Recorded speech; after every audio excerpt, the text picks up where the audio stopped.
Hey, Shalom, Yabashim Yashar Bagatha, Priest and Officer Uragabar. All right. Shalom, Yabashim Yashar Bagathum to all the brothers, Yahweh Shemar Thum Bashim Yashar to all the sisters. You see brothers coming in. If you got any questions, go ahead, type them in the chat.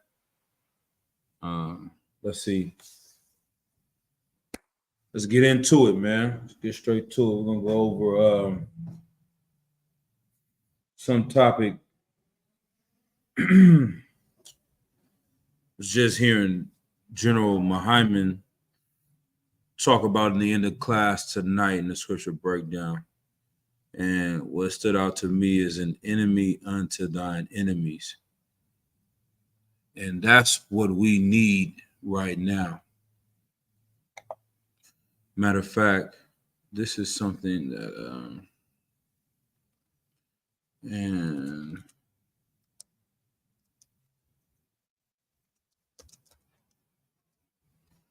let's see what this is. I think people in the world use this, right?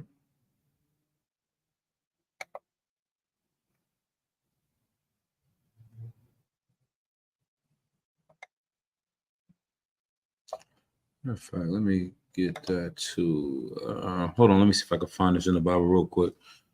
Let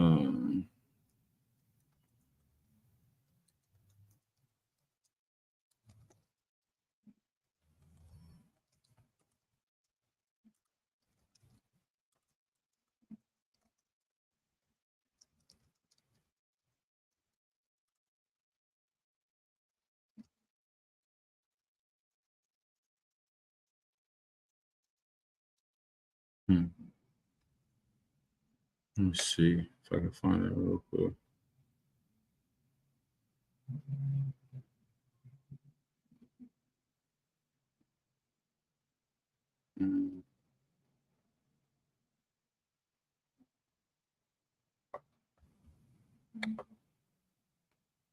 Let's see real quick.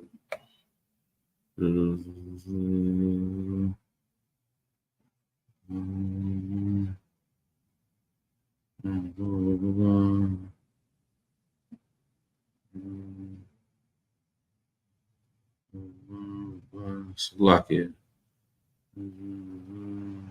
Okay. I won't be able to find it. Real quick. I have to search real quick. 4 minutes.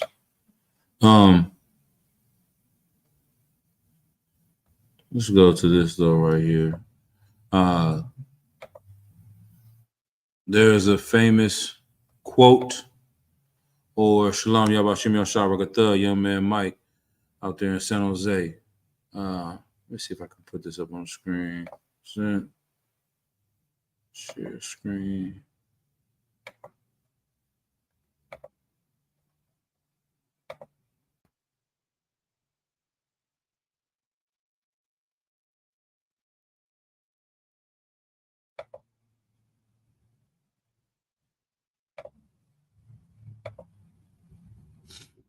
All right.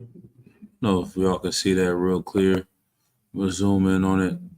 This statement, the enemy of my enemy is my friend, is an ancient proverb which suggests that two parties can or should work together against a common enemy.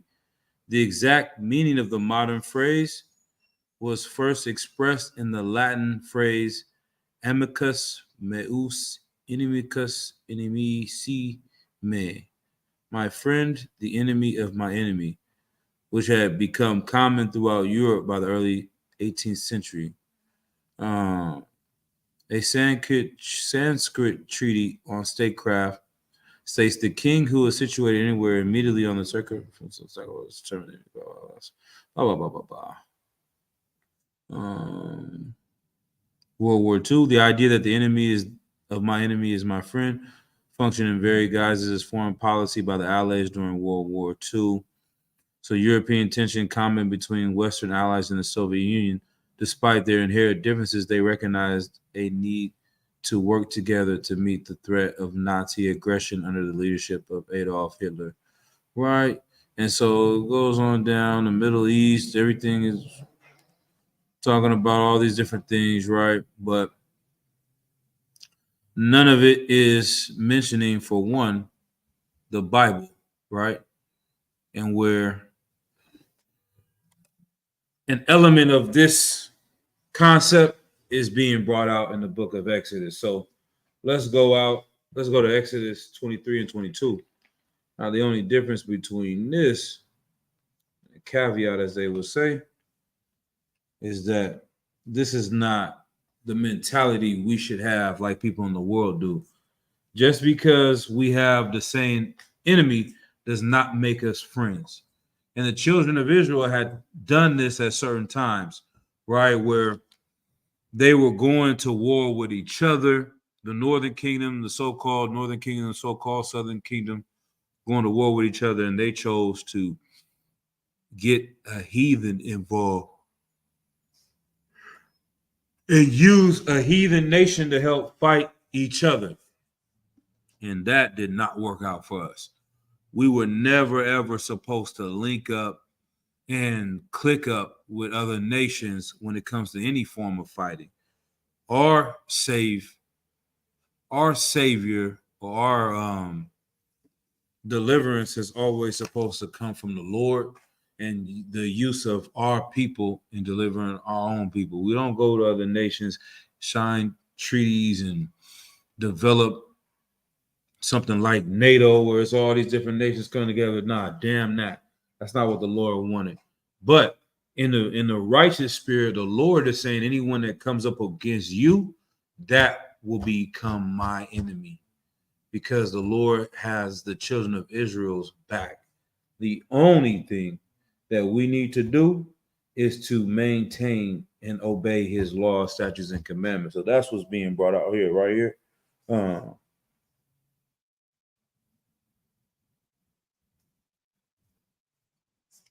The book of Exodus, chapter 23, and verse 20. Behold, I send an angel before thee to keep thee in the way and to bring thee into the place which I have prepared. Verse 21. Beware of him and obey his voice. Provoke him not, for he will not pardon your transgressions, for my name is in him. But if thou shalt indeed obey his voice and do all that I speak, then I will be an enemy unto thine enemies and an adversary unto thine adversaries. The Lord saying he is going to become an enemy to your enemies as long as you follow and obey the law, such as commandments. And so, like I see a brother, he wanted a breakdown of Proverbs chapter 6 and 1. We'll go to that real quick. We'll do a sidebar. Proverbs 6 and 1.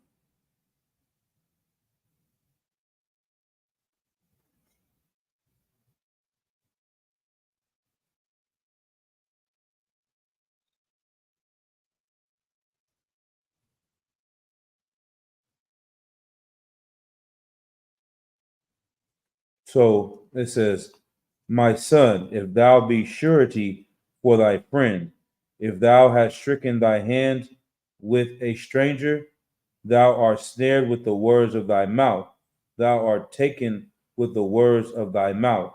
Do this now, my son, and deliver thyself when thou art come into the hand of thy friend. Go humble thyself and make sure thy friend. So friend, thou hast stricken thy hand with a stranger. Let's see, 11 and 15. So I believe this one is dealing with a stranger, somebody with another nation, right? Surety. What does the word surety mean? It's like if you're making a promise or you are taking the debt of someone.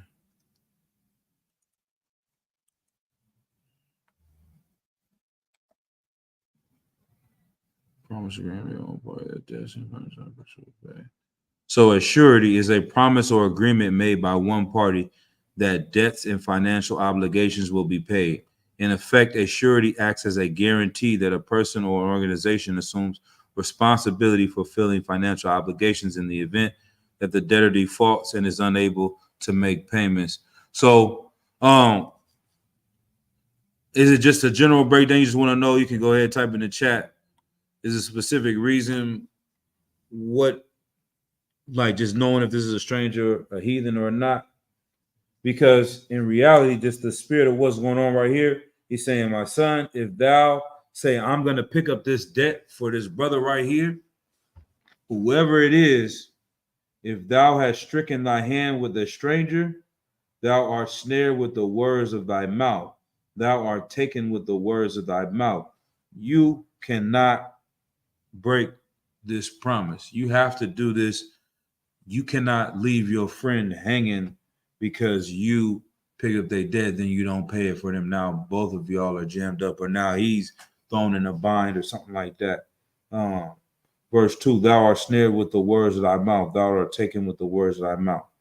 Do this now, my son, and deliver thyself when thou art come into the hand of thy friend.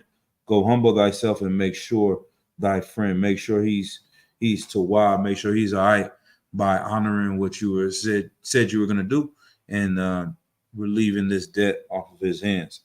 I would say that's the spirit of what's going on now. Whether this is a heathen or a stranger, meaning one amongst your people, I'm not going to make that determination right now. I'd have to double check and get that official breakdown on that. But overall, this is just saying if you come in and stand in for a brother, and I'm sure this could go either way, right? Because it's not going to tell you, hey, you stood in for this brother just because it's a heathen. You don't have to do it. So it really is something that could go either way, in my opinion. But I will lean towards it more being, an actual what's like I ain't gonna say Salakia. Stricken thy hands. Okay. Stricken thy hands. If thou hast stricken thy hands with a stranger. What is that?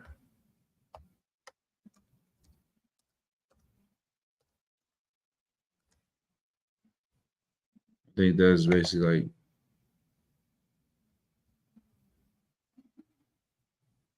seriously affected by an undesirable condition or unpleasant feeling, troubled, deeply affected, afflicted, struck.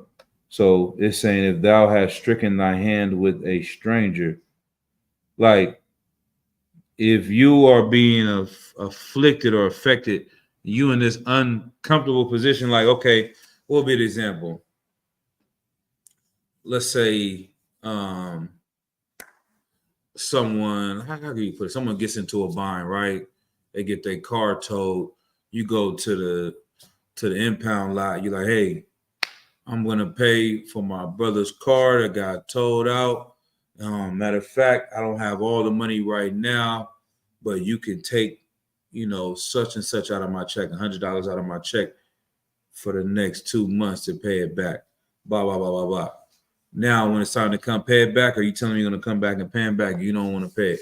You didn't stricken your hand. You didn't gone into this oath, this pledge, even though you were losing. You don't want to pay this $100 every 2 weeks or whatever. You got to do it. You have pledged to do this thing. You did it because you wanted to help your friend out. You have to honor that, no matter who you come into this agreement with. All right. If that makes sense. But to give you a definite answer on if that is a heathen or not, I'm going to say hold off on that. Let me put that in my notes as well.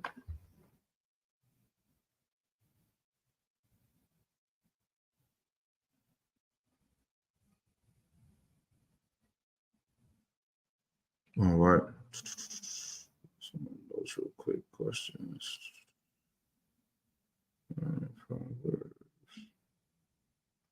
So 6 and 1.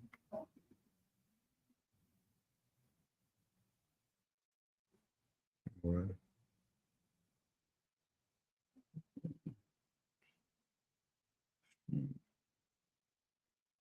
All right.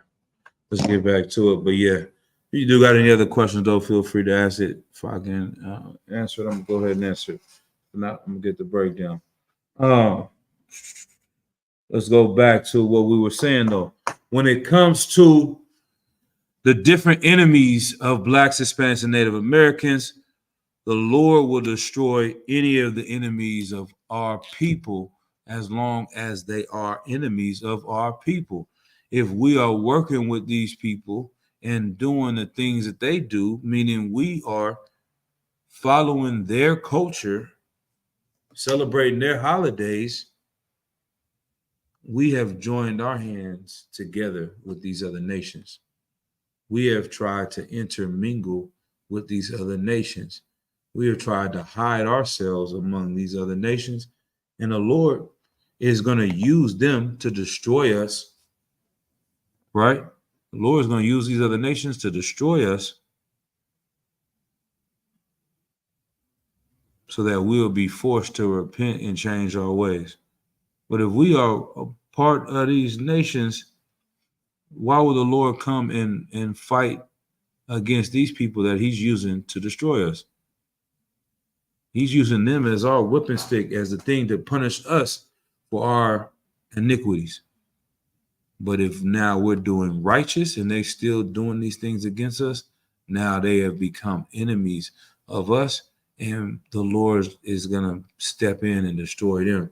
Like, man, I'm talking to a young brother not too long ago, and he just like, man, this world feels like we are in the Matrix. It feels like there is no hope. These people have set up the game and rigged it so much that there's no way that black people and Latino people can even win at life and defeat these bastards that have been destroying and oppressing our people for years and years and years. And I'm like, nah, man. Don't get so defeated. Don't let yourself get into the position where you feel like you have no hope. They say Tupac, he used to always put in his interviews, that's why he would put it in his song, like hopeless, hopeless, because he knows that feeling that people have is self-destructive, man. If you don't have any hope, if you feel like there's nothing you can do to better yourself or better your people, you're basically walking around suicidal. You understand? And matter of fact, that's another Tupac line, man. What do you say? Yeah.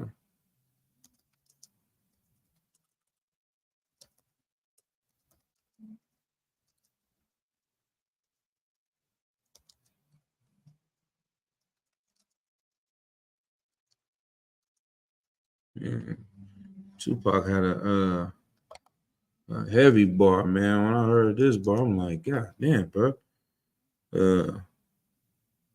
What do you say? He says,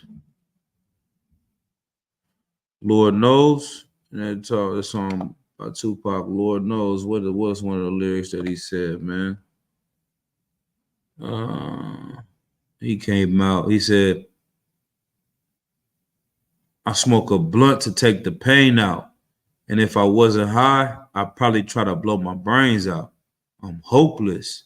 They should have killed me as a baby. God damn, man. That's the opening bar of the goddamn song, man. The brother is dropping out something so goddamn heavy in this bar, man. That's why I can't even, when they talk about these other rapping ass niggas, man, that everybody loves, man. I just gotta roll with Pac. That's when it comes to rapping, man. But everybody teach his own. You can have who you feel, but it's just certain things that he was touching on that I don't give a damn if this ain't the most lyrical thing.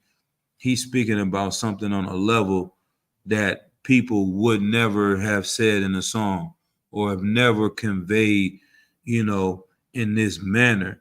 And he's speaking up for people that are going through things at this time in the 80s and the 90s that they felt what he was saying, man. He said, I smoke a blunt to take the pain out. Like, you niggas, you Snoop Dogg and all you rapping ass niggas, they make smoking weed seem so cool and so fun. We just getting high. It's a joke. You know what I mean? It's like he's a comedian, Cheech and Chong and Willie Nelson. Everybody just get high. No one wants to admit the real reason a lot of these cats is getting high is to escape the pain of life, man. And they'll tell you, yeah, this weed is medicinal. It's medicinal purposes. That's what it's for. Okay, well, you're saying that you're sick. Something is wrong with you. You can't go to sleep without getting high. You can't wake up without getting high. You can't eat food without getting high. Some of you brothers is so down bad, you can't even lay with your woman without getting high, man.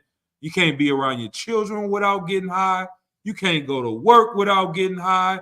You can't get off of work without getting high. You can't drive in traffic without getting high. You can't drive down the freeway with no traffic without getting high. Mac Dre had the line too. I mean, it's going to be rappers night. He said, man, I got to have weed to go get weed. You gotta smoke a blunt because you're running out of weed to go pick up more weed, man. You are a disgusting drug addict, man. And the reason why you're like this is because, one, you got so much pain you're dealing with, you can't even face it with being sober. You're so much, you're so stressed out, you can't live life sober.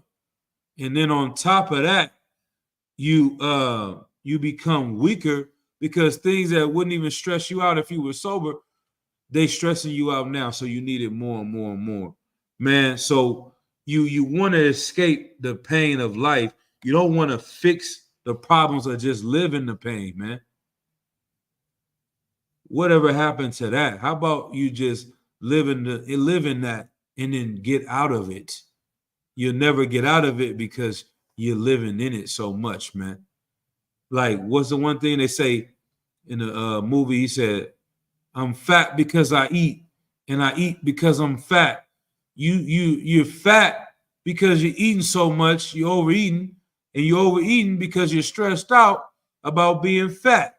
So it's a vicious cycle, man. You're high because you're stressed out, and you're stressed out because you're high. You're behind on your bills. You put all your money into weed, getting high, and then you don't have anything in life of value. You're not able to buy a home. You're not able to buy a car. You're not able to pay your bills and support your kids. And so now you couldn't get the job. So your life is going down and you're getting depressed. And then you get more high, and then you get more depressed, and you get more high, and you get more depressed, man. But then all the trauma, everything that we went through our life. So he said, I smoke a blunt to take the pain out. And if I wasn't high, I'd probably try to blow my brains out. I'm hopeless, nigga. That's how they want you to feel here living in America, is hopeless. You understand what he say? Ain't nothing worse than this curse-ass hopeless life. I'm a troublesome. Yeah, Pac, man. He was touching on to something. And if we don't find something to have hope in, then you should be getting high. Like, he's right. That you need it. You need that to stay alive, to see another day. I don't blame you. I don't see why more people ain't smoking crack. To be honest, the crack epidemic came and left, and everybody wanted to smoke crack. Like right now, I couldn't blame somebody that wanted to pick up the pipe, man, because the way the world is ridiculous out here, man. Our people have been continuously been murdered. Like right now, we in 2024. They just killed that sister a couple weeks ago for nothing. Shot her down like an animal, like a dog. And you talk to people or seeing the comments online. Some people, I saw one brother say, man, you know, I'm desensitized to this, and I don't even know if that's good or not. But RIP to the sister. Nah, man, that is horrible that you become desensitized to a sister losing her life like that. Like, I never want to become to that point, man. And what is this? What does the word desensitize mean? Let me see if we can get that word. Sensitize. What does that mean? Having been made less sensitive, having been made less likely to feel shock or distress at scenes of cruelty or suffering by overexposure to such images, man. And that's true, man. And we do, you almost get to that point. I can understand why he's saying that, because after so many times, you just you feel like you can't feel anything about it. But that's what they want you to do. Because if you don't feel anything about it, you won't do anything about it. Because you become hopeless. And that's what talking to that young brother, man.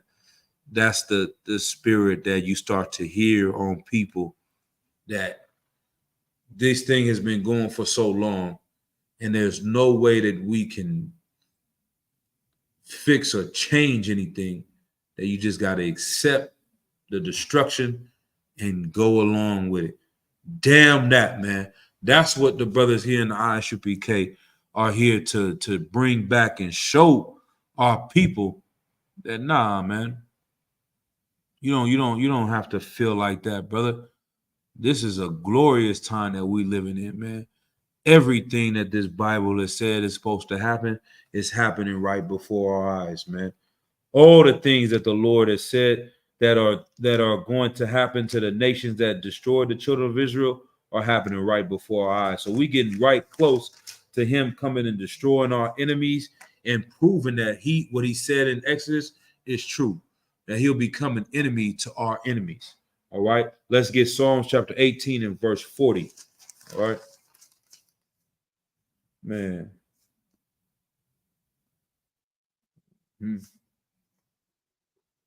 Let's see. The book of Psalms, chapter 18, and let's start at verse 39. We go back even up first. Let's see. All right, let's go. The book of Psalms, chapter 18, and verse 35. Thou hast also given me the shield of thy salvation, and thy right hand hath holden me up, and thy gentleness hath made me great. Thou hast enlarged my steps under me, that my feet did not slip. Like the Lord has given David in this precept the shield of salvation, right? And we know this is not only talking about him being in battle and the shield of salvation coming and delivering him from his enemies while he's on the battlefield, but also the shield of our salvation is Christ, man. The shield of our salvation, the one that's coming to protect us from our enemies, is our King, Yahushua Mashiach, who's going to come back. He protected us by giving us the true understandings of following the law, statutes, and commandments, the true understandings of what it means to be an Israelite indeed, right? And then he will fight and destroy our enemies. And this is what it's talking about. Verse 36. Thou hast enlarged, verse 37. I have pursued mine enemies and overtaken them. Neither did I turn again till they were consumed. I have wounded them that they were not able to rise. They are fallen under my feet. For thou hast girded me with strength unto the battle. Thou hast subdued under me those that rose up against me. This Bible is showing you throughout the ins and outs of this book that the Lord has been there to deliver the children of Israel time and time again, deliver the people that were obeying him time and time again. And David was a man of war for real, for real. They say David was a man after the Lord's heart, and he was a man of war. He was going out and laying down these heathens left and right, but he knew what was allowing him to do it, and what was making him successful in battle was having the Lord on his side, right? Verse 40. Thou hast also given me the necks of mine enemies, that I might destroy them that hate me. One more time. Thou hast also given me the necks of mine enemies, man. You cut their goddamn heads off, right? That I might destroy them that hate me. They cried, but there was none to save them, even unto Yahweh, but he answered them not. Then did I beat them small as the dust before the wind. I did cast them out as the dirt in the streets, right? Thou hast delivered me from the strivings of the people, and thou hast made me the head of the heathen. A people whom I have not known shall serve me. Right? These heathens are going to obey the children of Israel because we are going to put our enemies to death and destroy them. And the ones that don't want to come up into battle are going to listen to what the hell we tell them to do, right? That the Lord doesn't utterly wipe out. Verse 44, as soon as they hear of me, they shall obey me. The strangers shall submit themselves unto me. The strangers shall fade away and be afraid out of their close places. All right. The Lord liveth, and blessed be my rock, and let the Most High of my salvation be exalted. It is the Most High that avengeth me and subdueth the people under me. This is why we keep trying to find ways to get free in this place.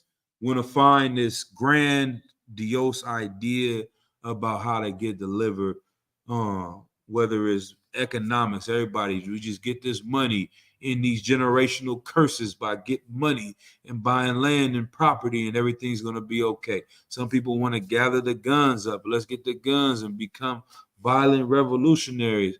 Other people want to do this and go to college and get educated. All these things are for naught if you don't have the Lord in the mix of what you're doing. If you don't have the power of the Most High on your side, it doesn't matter what you do, how you go about it is not going to work, because it's the Lord that will avenge our enemies. We will never be free from these heathens if it was up to us going out and having some type of violent revolution against these devils, man. The Lord wants to how can I say it? To show his love for the children of Israel by destroying these devils, man. By allowing them to fight themselves and destroy each other in thermonuclear warfare. All right. Let's drop that. Let's go to Luke chapter 18, verse 1.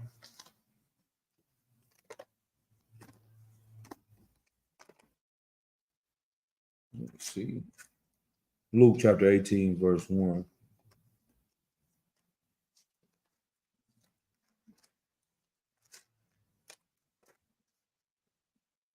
And he spake a parable unto them to this end, that men ought always to pray and not to faint, saying, there was in a city a judge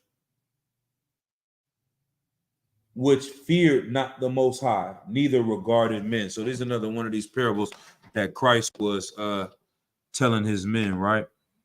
He's saying that there was a judge in the city that didn't give a damn about the Lord, right? Neither regarded man. So he didn't care about the Lord. He definitely didn't care about his brothers. He didn't care about the people at all, right?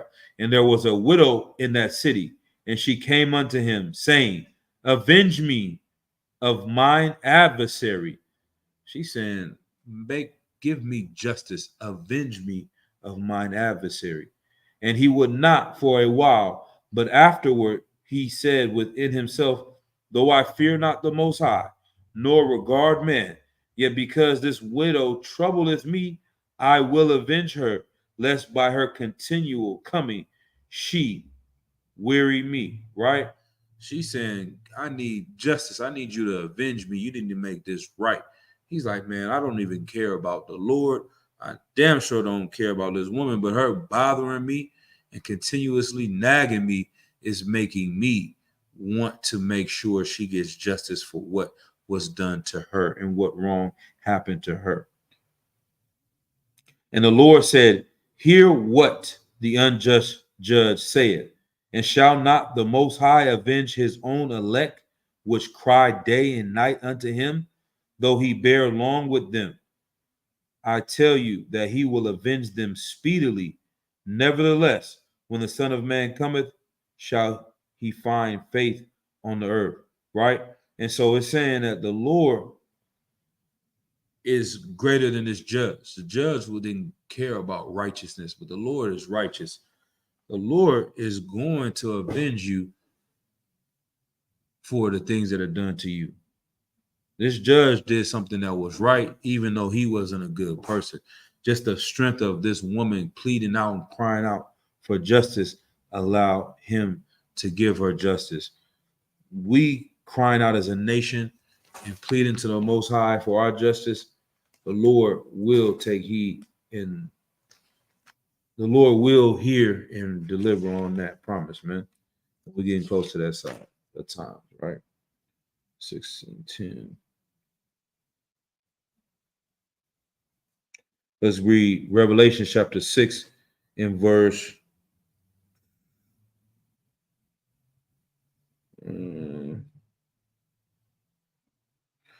9. And the book of Revelation chapter 6, verse 9. And when he had opened the fifth seal, I saw under the altar the souls of them that were slain for the word of the Most High, for the testimony which they held. And so this vision, they're seeing that in heaven, they're seeing these things that are laid out.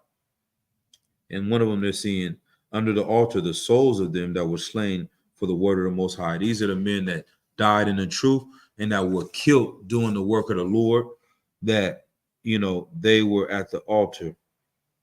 And they cried with a loud voice, saying, How long, O Lord, holy and true, dost thou not judge and avenge our blood on them that dwell on the earth? Man, the same spirit that woman had is the same spirit of these souls of the men that had lost their lives doing the work of the Lord.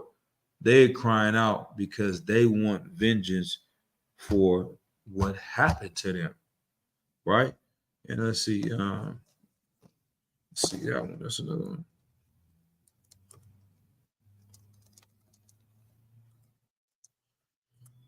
Let's see. Let's see. Let me see. Baruch 3 and 4.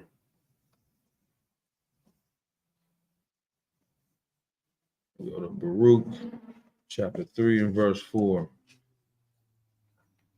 I know Captain Kwame always talks about this precept. I think he has got it on a shirt or whatnot.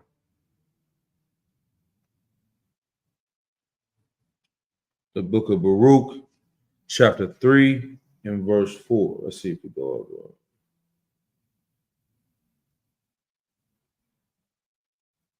Let's start at verse 1.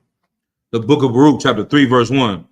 O Yahweh, Almighty, the power of Israel, the soul in anguish, the troubled spirit crieth unto thee, man. Black people in America grew up in a single parent household with just a mother. She on dope, or she living like a whore. She's bringing all types of men around the children. The father in jail. The father, part of the LGBT community. The father, you know what I mean, is then got murdered and killed. All these different scenarios happen amongst our people, and we grow up living in hell in America. We grow up living in hell in this captivity that we've been in for not only 400 years, but thousands of years, man. Since the days of Moses, man, we've been in captivity in Egypt. We've been in captivity in Syria. We've been in captivity in Babylon. We've been in captivity amongst the Persian, the Medes, the Greeks, the goddamn Romans, man. The British, the Portuguese, the Spaniards. We've been enslaved for thousands of years, man. This is how they beat us down and to be put into the spirit that we've in. And Baruch is out here, man, having this cry out to the Lord. Yahweh Almighty, the power of Israel, the soul in anguish, the troubled spirit crieth unto thee. Hear, O Yahweh, and have mercy, for thou art merciful, and have pity upon us, because we have sinned before thee. Like, have mercy on the brother that's in the streets that's growing up living like this. Have mercy on the sister that's living a life like that. Have pity on us because we are destroyed in this place, right? Even though we have sinned, have pity on us because this is the life that we grew up. We were born into sin, birthed in iniquity, right? Paraphrasing. Verse 3, for thou endurest forever, and we perish utterly. The Lord liveth forever, But we always dying, man. We always the victims of something and another thing and another thing. We become hopeless, man. You endure forever. Let us have some of that. But we keep on perishing, right? Verse 4, O Lord, Almighty, thou power of Israel, hear now the prayers of the dead Israelites and of their children, which have sinned before thee, and not hearkened unto the voice of thee their power. For the which cause these plagues cleave unto us. This is why we're dealing with all these plagues, man. Because we don't obey the Lord. But the dead Israelites, the ones that have died in the truth, have cried out. The ones that have suffered in this place and been abused in this place, they cry out unto the Lord. We asking the Lord to hear these things, right? Verse 5, remember not the iniquities of our forefathers, but think upon thy power and thy name now at this time, right? Because one of the greatest or the greatest attribute of the Lord is his mercy. That's the greatest attribute that he has. And we should never take advantage of that like the Christian church does, because they treat the Lord like he's a sucker, and that if, we can get over on him one time, he forgive us of our sins, we can keep continuously doing these things without having to suffer and having to pay for the things that we have done, man. Now, the Lord ain't going to keep giving out no passes to us. We have to change and become right. And the first thing that we need to do is come back to his law. So let's go to Baruch chapter 4 and verse 1. This is the book of the commandments of the Most High, and the law that endureth forever. All they that keep it shall come to life, but such as leave it shall die. This is why, you understand? And one of the laws that we've had is always to separate ourselves. And that's how we find our way out of these things, man. The law separates us to build us up. That's how we get built up in this place. Because if you look at the Chinese community, we say it all the time. The Chinese community are able to be successful in America because they are on a 4,000-year-long boycott of America.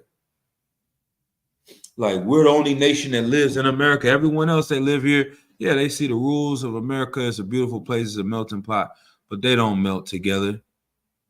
They do not come together. They keep inside of the East Indian community. They stay inside of their Chinese community, their Vietnamese community, their Ethiopian community, their Somalian community, the Iranian community, the Iraqi community, the Japanese community. Like, I'm not sure if brothers know. I was trying to get a loan, refinance on my loan. The dude, I'm calling him, he's an Arab. He, one of them fast talking Arabs. You know how the car salesmen be. They try to, go ahead, do this, do that. Da, da, da, da. I'll help you get this. All right. Come on. He's like, I'll help you refinance when you get this car. Blah, blah, blah. A couple of months. Call me back. I call him up. All he does is tell me the number to a freaking, what's it called? A credit union. I could have found that out my damn self. He called this credit union, tell them da, da, da, da, and they'll help refinance your loan. I called one of them up. He's like, yeah, this is a Japanese credit union. He's like, yeah, they're going to ask you, are you Japanese? Just tell them, yeah, one of your grandparents was Japanese, and they'll give you the loan.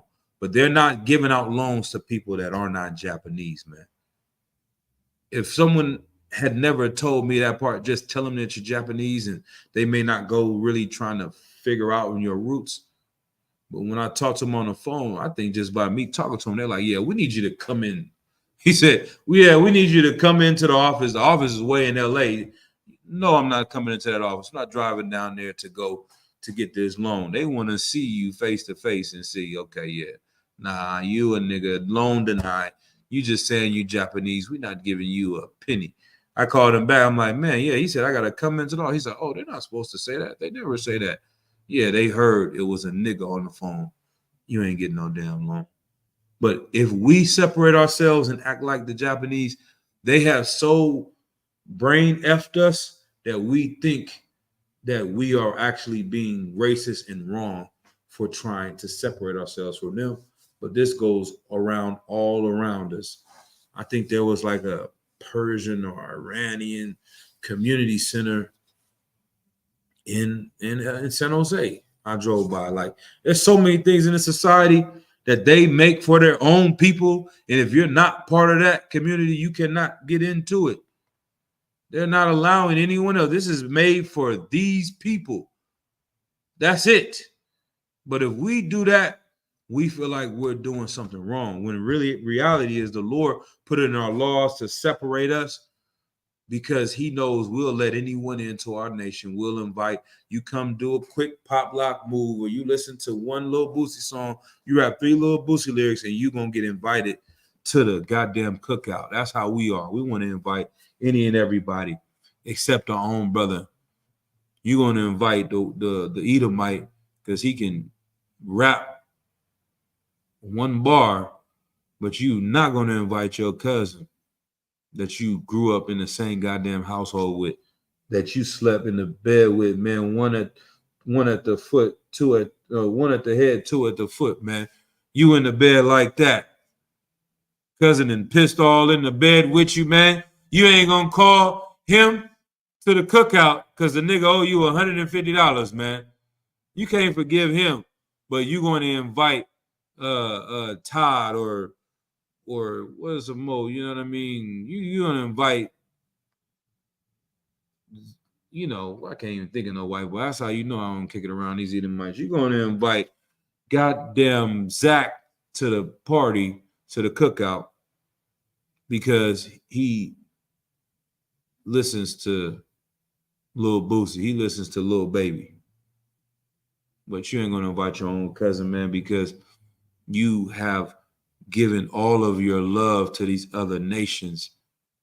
You don't have that much. It's like a love meter and a hate meter.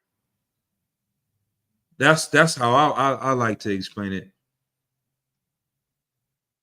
Your love meter is completely drained out, literally, and your hate meter is completely drained out. But it's given to the wrong people. We need to swap our love and our hate meter. You know, Nakazar, we went out to the streets of San Francisco, Berkeley, asking people, asking them, what's your least favorite race? And he didn't put up a lot of videos of this, but we asked multiple black people. We heard it more than once, more than twice, damn near, I think more than 3 times. And black people said, black people are my least favorite race. Black people are my least favorite race. Black people are my least favorite race. I saw somebody in Texas went out there and asked the question. The sister said the same goddamn thing, man. What's the least favorite race? Black people. They asked the Ishmaelite brother, the so-called Mexican, what's your least favorite race? He said Mexican.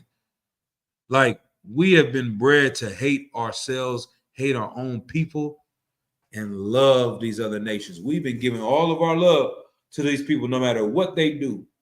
They go in and can kill people at church, kill grandma, kill grandpa, kill auntie and uncle, great auntie in the church. We're going to forgive him. Kill Botham Jean in his house while he's just sitting there watching TV, eating ice cream. They're going to murder him and shoot him in the back of the head. You're going to forgive her and hug her. Kill George Floyd. We got to forgive him. Kill, more recently, who did they kill? I think they pulled this again. Man. They come out, well, you just say Sonia Macy, man. But all these different things, they come out and harm us. We find a way to still love them and forgive them for the things they've done. And since we completely use up all our love, because that's real love. Like, real love is suffering. If you really love someone, you will suffer for them. We have endured so much suffering and pain to continue to smile and love these people after that. That is a real act of love. You've gone out of your way to love someone, even though they don't deserve it, man. So you are completely drained out. You don't got no love for your people. And I'll give it into you in an everyday example. They had an interview in the 70s about some black man and some, quasi-revolutionary woman. I think she might have been with the Black Panthers or one of them type of, I don't think it was Angela Davis, but one of them back in the 70s, and she's going back and forth with the guy saying, hey, you know, why is it, or he's trying to, I think he's trying to check her. Oh no, what is it? I think I gotta pull it up. But he's basically saying, like, we go to work and we give all our love. We're able to be nice, be able to be kind, we're able to be respectful to the people at work, and we come home and we fight each other, we cuss at each other, we want to physically assault each other because you've literally given all your love to your oppressor. You don't have anything else to give to your wife. She's literally giving all of her love to the oppressor at work today. She don't have any love to give to you. All she got is her hate. All she has is her anger, because she was angry at the job today, but she couldn't show it. She had to overcome it, have to forgive him. So how you think her temper is going to be with you? She's short-tempered because she literally drained out all of the love. She has none left to give to you. All she got is short temper. All she got is attitude. All she has is anger. All she has is hatred. All she has is violence. All you have is violence after the police then pulled you over 10 times this month. Told you get out the car, get on the ground, search your car, kidnap you, take you to jail, strip you butt naked in jail. What type of anger do you think that person is holding? Anybody else do it? A black man come kidnap you, strip you naked, you going, as soon as you get out of that, if you able to survive that, you going home, you rallying your partners, your homies, your cousins, and you're going to try to kill this brother for doing that to you. If you roll through a neighborhood, you from cross town, you go on the other side of town, you from the east side, every time you go to the west side of the city, somebody in their neighborhood pull up behind you, pull over the car, nigga. They pull a gun out, you get over, pull over, pull over. You get over, man, what's going on, man? Nah, you from the east side, nigga, get out the car. Open up the door, man. Open up his pocket, see what's in there, take his wallet. Where you going? Okay. You got a pass to be over here? Who you know over here? No, you ain't got no pass over here, man. Search his car. See if he got some drugs in it, man. We're gonna take his dope, man. See if he got some money in here. Let's take his money. Is that his woman over there? Hey, get on against the wall, too. Shut the hell up. The kids crying in the background. Shut up. If you went to any neighborhood in America and another black man treated you like the police treat you, you would be going back home and, oh man, they didn't took you to the house, bro. Oh, we about to take you to the house, man. Get in the back room. Take off all your clothes. Bend over. Cough. Put some of these clothes on. You want to call home to get out of here? You got to pay me some money, man. Tell your wife to put some money over here so that we can let you call her. You want to get out of here? Go call somebody.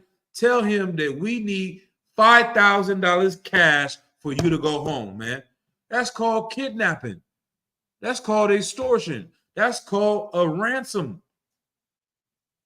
They didn't demoralize you, kidnapped you, halfway molested you, then extorted you and held you for ransom, then let you go home. Nigga, what? Okay. All right. Let a black man do that to you every time you go to that side of the town, bro. You're coming back and killing these niggas, bro. But the white man can do this to you over and over and over and over and over again, and you're still supposed to love him. You're still supposed to go in court and say, yes, Your Honor. How you doing, Your Honor? I'm sorry, Your Honor. You're supposed to come in and show him respect, dignity, honor. You're supposed to be quiet. You can't wear your hat. You got to take it off. The nigga over the other side of town tell you take your hat off, your manhood has been compromised. Nigga, what?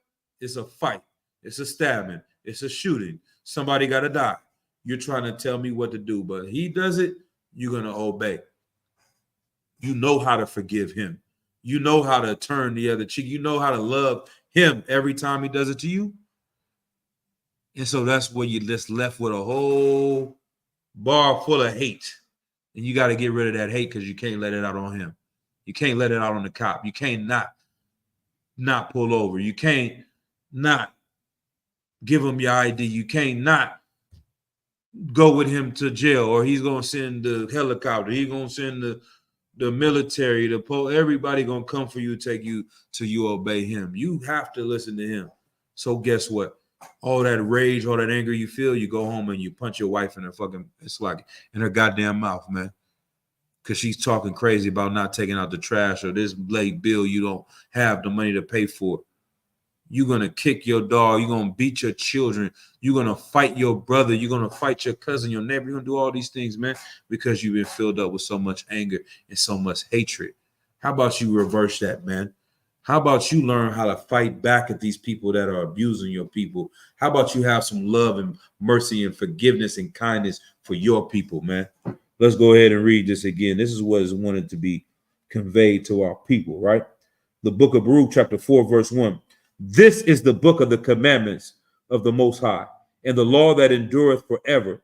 All they that keep it shall come to life, but such as leave it shall die. Turn thee, O Jacob, and take hold of it. Walk in the presence of the light thereof, that thou mayest be illuminated. Give not thine honor to another, nor the things that are profitable unto thee to a strange nation. We give all of our resources, all of our energy, all of our everything to these other nations, and we have nothing for ourselves. The Lord saying, in order for you to be prosperous, you cannot give the things of importance to these other nations, man. And we do it all the time. Clearly, making rap music is profitable because the whole music industry has made billions and billions of dollars off of rappers, off of R&B artists, off of funk music, off of, mariachi music, all these things that our people have done, off of reggaeton. You understand? They have made billions, if not trillions of dollars off of our people and our music, but we give it to them by signing up underneath them, man. The Asians know how to boycott these other nations. They, like I said, on a 4,000-year boycott where they say, we're going to take care of our people. We're going to support our people. We're going to put our people first. The Lord had to put it in our laws to make us understand how important it was to put your people first, right? Let's keep going. O Israel, happy are we, for things that are pleasing to the Most High are made known unto us. Be of good cheer, my people, the memorial of Israel.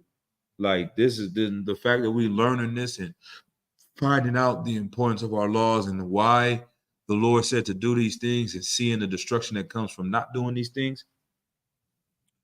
This is what should give us some cheer. Verse 6, ye were sold to the nations, not for your destruction, but because ye moved the Most High to wrath. You were delivered unto your enemies. Right? The Lord didn't want to utterly, wipe us out. The Lord put us in these things and put us sold to these other nations because we made the Lord angry with our actions. Right? Verse 7, for ye provoked him that made you by sacrificing unto devils and not to the Most High. Like, you have the audacity of us to give honor to these to devils and not unto the Lord. That's like you being a parent and raising up some kid. You done fed them healthy, amazing food, home cooked meals every night, day in and day out, and somebody come and give them some McDonald's and they just be, oh my God, I love so-and-so. They get all this credit and you giving your time and energy to this person just because they gave you McDonald's one time. And you never give any honor and credit to the person that actually created you, made you, and gave you the right things that you need. That's why the Lord said, you know what? These niggas don't understand who I am. They don't appreciate who I am. I'm going to make them want to find me.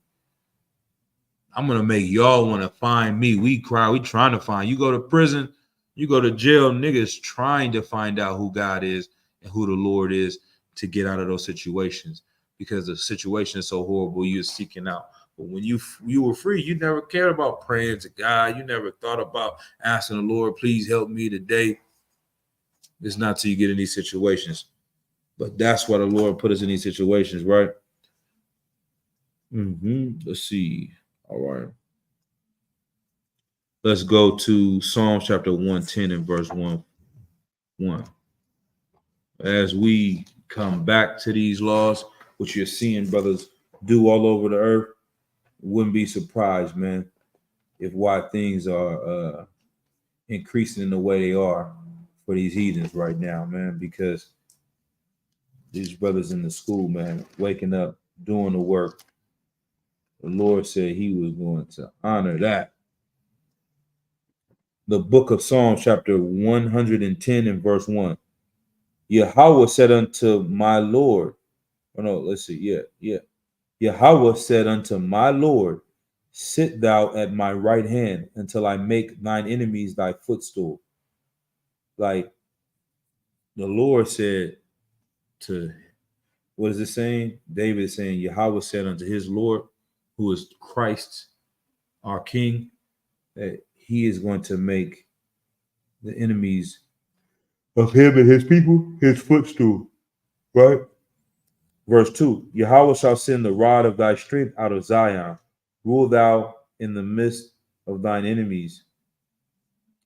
Thy people shall be willing in the day of thy power, in the beauties of holiness from the womb of the morning.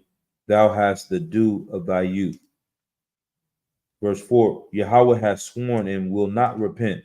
Thou art a priest forever after the order of Melchizedek. Yahweh thy right hand shall strike through kings in the day of his wrath.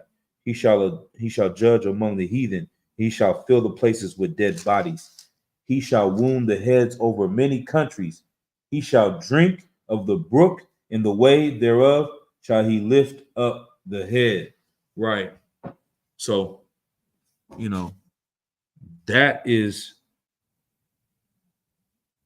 that's where this is going. That's the time that we in. This is the time. So let me see. I'll get one more precept. We'll go to Revelations chapter, let me see, 13. That's the time, man. The Lord is getting prepared and has already proven that he will make the enemies of our enemies his enemies, man.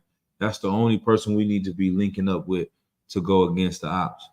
We get the Lord on our side, it's a done dilly.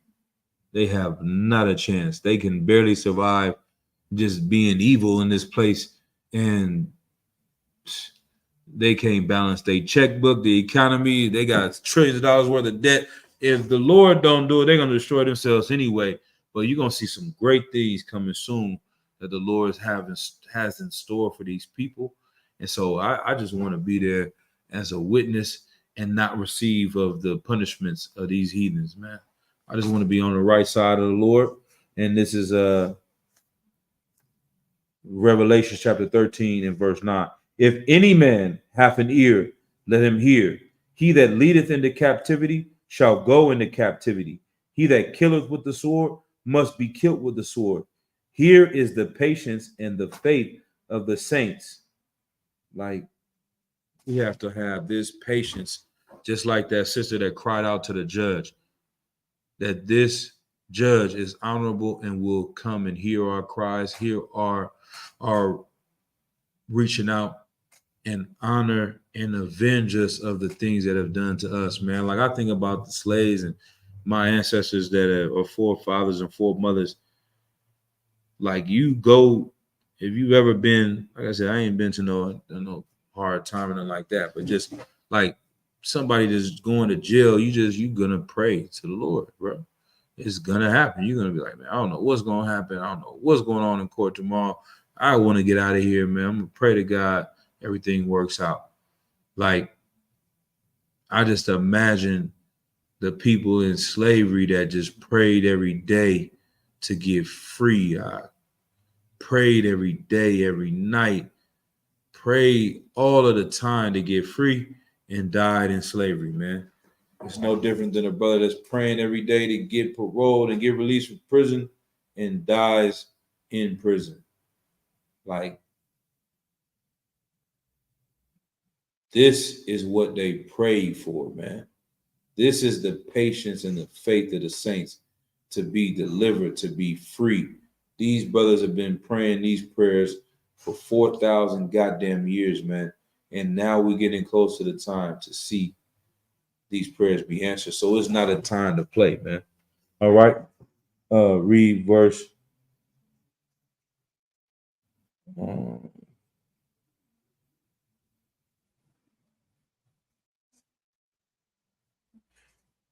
Yeah.